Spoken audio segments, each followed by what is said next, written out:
Hi everybody, I'm Emily, one of the designers with the Quilted Cow, and today I'm here to show you how to make the Bibi Basket. This is a wonderful little basket to make and I will tell you all about it, but first we'd like to thank our sponsors. We are sponsored by Creative Grids, Rulers, Mats, and Cutters, and Husqvarna Viking Machines. So let's get started.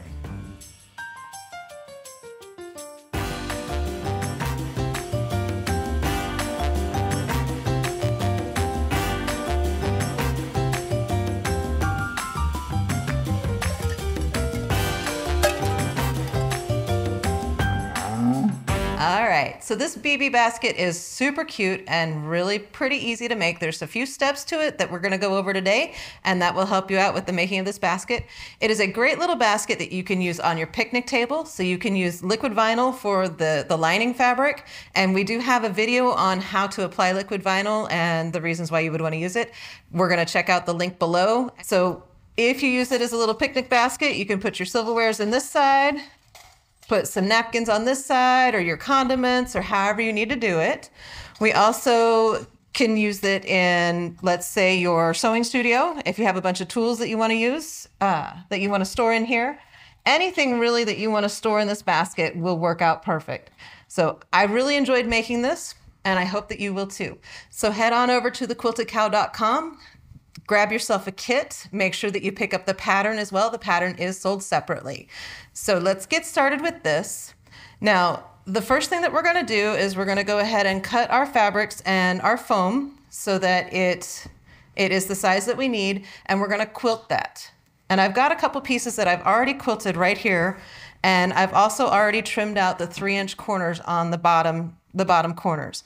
So that's what I did with this. Then also I mark a line, and you're gonna just take your ruler and mark a 3 1/4 inch line up from the outside edge and mark that all the way across here, and then do the same from this side and the same from this side. So I've marked those lines and I've quilted those, I've stitched those.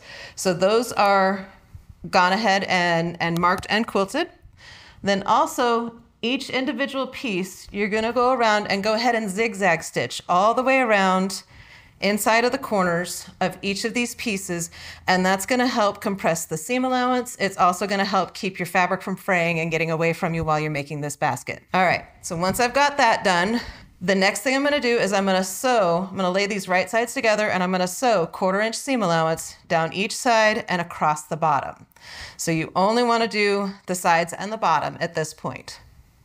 So now I kind of have my basket sort of put together, and I want to go ahead and bind these raw edges. In order to do that, I have my binding strips that are cut to size. Just have to find the right ones.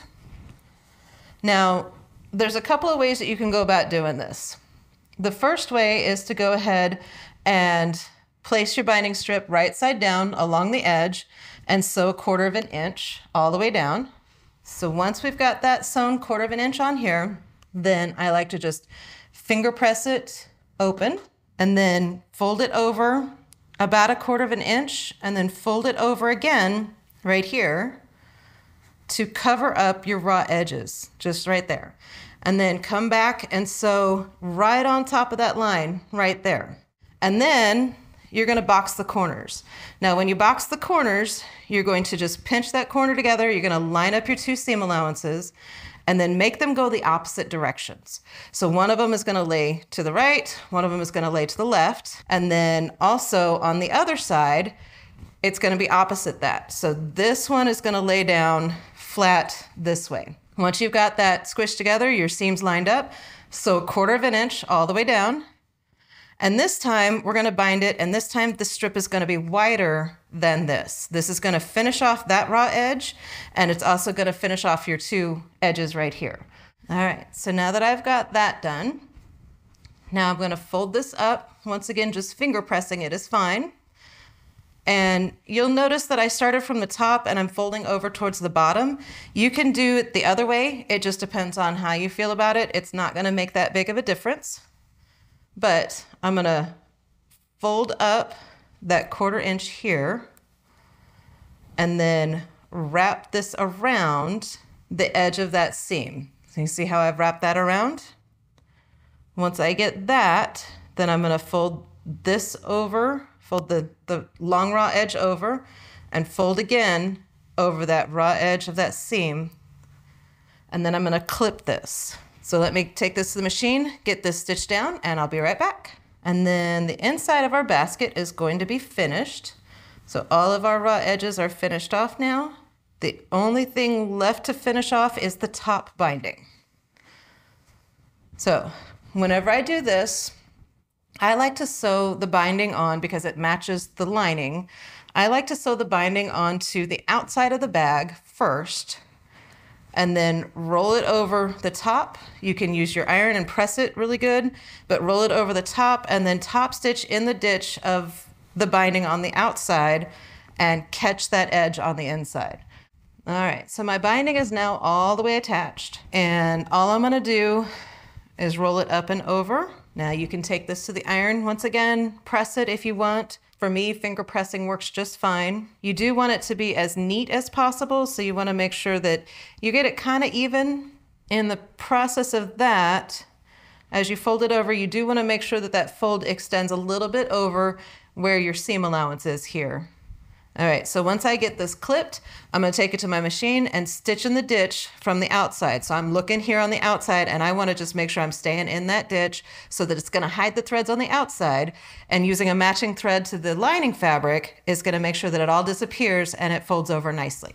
So the next thing I'm gonna do is show you how to make the dividers. Now the dividers are really pretty simple. It kinda uses a little bit of the same method of the seam finishing, the binding on the seams, but we're gonna cut our foam. We're gonna cut one piece of fabric to match the size of the foam. We're gonna cut another piece of fabric that's larger than the foam. So there's actually two of these sets, and you will notice one set is larger than the other. So you'll match those up together. And I think one of them is 5.5 and one of them is 6.5 inches wide. So you'll match the 5.5 with the shorter one of the larger two, and the 6.5 with the larger one. So all we're gonna do is we're gonna take and we are going to lay the wrong side of the fabric against the foam here. So the right side of the fabric up, and then we're gonna lay the larger piece right side up and match one long edge of all the raw edges. This larger piece, this right side up larger piece, is gonna extend past the foam by about 3/4 of an inch. So you want that to happen. Go ahead and let that happen. And then all you're gonna do is sew 1/4 of an inch down this raw edge where everything is matched up. Once you get that done, you don't really have to take it to your ruler or your mat, but you're gonna grab hold of the small piece of fabric and the foam, and you're going to pull that down so that it matches the long raw edge of the other side of that larger piece of fabric. So you're gonna just wanna make sure that your foam is staying even, so it's staying straight. And an easy way to do that is just make sure that these edges here are matching up, and then this edge is matching up. And we're gonna take this over to the machine. We're gonna stitch a 1/4 inch all the way down. Once we get that done, we're gonna bring it back. I'm just gonna show you how this was done. Turn it right side out and give it a good press. So now our foam, our little piece here, is going to measure the width of the foam, and then it's still extending off of the sides. So we want that to be longer still. Once we get that pressed, we're gonna tuck all of our raw edges in. So we're gonna give this a 1/4 inch fold over, and then give this another 1/4 inch, or fold it over the edge of the foam and the fabric. It doesn't have to be a perfect 1/4 inch, but it'll be close. And then I like to go ahead and do both sides. So let me take this over to the machine and go ahead and sew this, and I'll show you the next steps. Be right back. So a couple of things that I neglected to mention before, and I do apologize for that, but I do like to do a little bit of a back stitch at the beginning and end of these, just to make sure that I get all of my stitches locked in. All right, now the next step is to go ahead and attach your dividers together to form a T. Now what you're gonna do is you're going to take the 6.25 inch divider and you're gonna mark a line down the middle of it. So you're gonna measure in 3 1/8 inches from the edge, just like that. So we wanna mark the middle. It really doesn't matter which side of this that you mark. I kinda like it to where the blank side is gonna be on the outside of the divider. So instead of making it where you've got this seam here, it's a nice flat edge that's going to go here in the divider. And then you're going to take the 5 1/4 or 5 1/2, whatever size this other one is, you're going to lay it directly on that line, and then you're going to stitch just on the very outside edge of that fabric so that it catches and it makes that T. So now comes the fun part of attaching the divider to the basket. So grab your basket. We're going to measure 5 1/2 inches from this line that you stitched down on the edge, those 3 1/4 inch lines that you stitched down in the beginning. We're going to measure 5 1/2 inches because that is the length of this divider. All right, so now that I've got my lines drawn, I'm going to start on the left side. Here's my seam that I want going the right direction. And then I'm going to start on the left side of that. So I'm going to hold the T like this, and then I'm going to grab the top left of the cross of the T-bar, and I'm going to lay that right sides together on this line. And try to make sure that I am as close to the edge of that line so that whenever I stitch on the very edge of this fabric, it's going to stitch right on that line. If you're off just a little bit, that'll be okay. It's not going to be too big of a problem. What's going to make this a little bit easier is to go ahead and clip this over here. You're going to keep all of your fabrics where you want them to be here. Now, when we go to the sewing machine, it's a little bit difficult to show you because everything kind of bunches up and it's going to be in front of the camera. But whenever I go to the sewing machine, I'm going to start with my foot down inside of the basket, and then I'm going to sew all the way up towards the binding. So start at the bottom of the basket and sew towards the top, and just, you can do a little back stitch at the beginning and a little back stitch at the end just to lock those stitches in. So unclip your wonder clips. The next one we're going to add is the end here. So we've got the bottom of the T. Let me get this thread clipped. That's going to attach to here. And this time we don't necessarily have to have a line we line up with. That's why we have this seam allowance that we are lining up with. All right, so let's take this over and we're going to go ahead and stitch this on. So the last one we're going to do, this one's going to be a little bit tricky. Once again, we're going to line up the bottom of the last part of the T with the bottom of the basket, and that line that we put on here, that 5 1/2 inches from that corner, and line it up so that, and then shove it under your machine. And once again, it gets a little bit tricky because this space, even though it's larger than this one, it's still a little bit small. So take your time with this part, get it shoved under your machine, get yourself started right, stay on that line where you need to stay, and go ahead and make adjustments as you're sewing if you need to. Really isn't going to help to try to clip this side and get things out of the way at all, because it's just going to smash the basket down even further. So go ahead and leave it all fluffed out, and then we will sew this and be right back. Once we get a few stitches in, we're going to stop and realign everything. Just make sure that we are still going straight up the side of the basket. And then we have a finished Bibi basket. So make sure that you grab yourself a kit and a pattern. However, if you have gotten the April subscription box, this is one of the kits that you're going to be able to make. So this is the that pattern. Now, there is a little bit of bonus with this.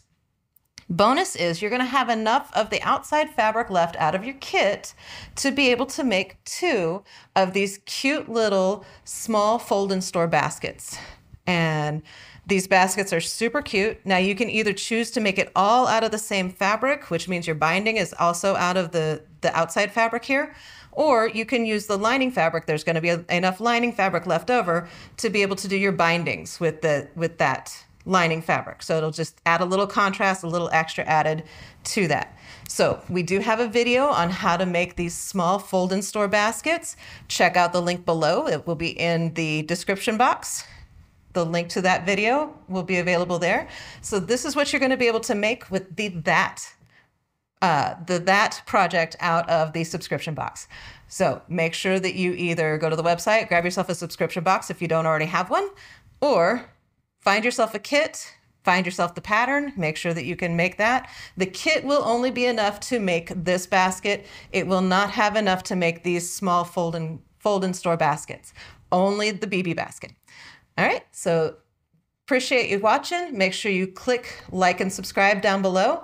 And thanks so much for joining me today. Okay, you wicked cool quilters, good job. You made it to the end. We would like to thank our sponsors, Husqvarna Viking Sewing Machines, Creative Grids, rulers, rotary cutters, and mats. Thanks for watching.